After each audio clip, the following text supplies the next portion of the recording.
Mummy हो या पाना मम्मी दिहलू जनमवा हो। मम्मी हो या पाना मम्मी दिहलू जनमवा हो। खोत के चिराइया के कैलू सपनवा हो।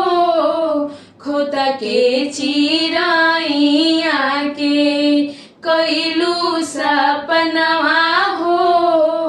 पापा हो या पाना पापा कैला कन्या दनवा हो। पापा हो या पाना पापा कैला कन्या दनवा हो। आँखी के पुतरिया के कैला सपनवा हो। आँखी के पुतरिया के कैला सपनवा हो। भैया हो या पाना भैया लौआ मेरवला हो। भैया हो या पाना भैया लौआ मेरवला हो।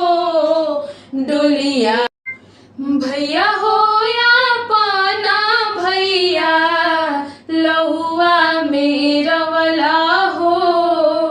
भैया हो या पाना भैया लौआ मेरवला हो।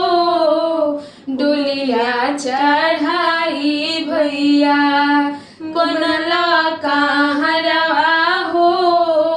डोलिया चढ़ाई भैया बनला कहरवा हो।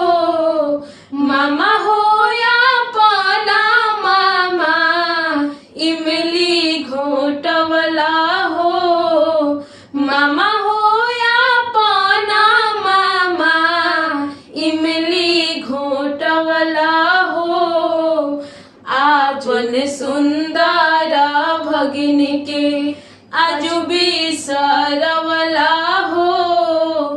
आपन सुंदर भगिन के आजू बिसरवला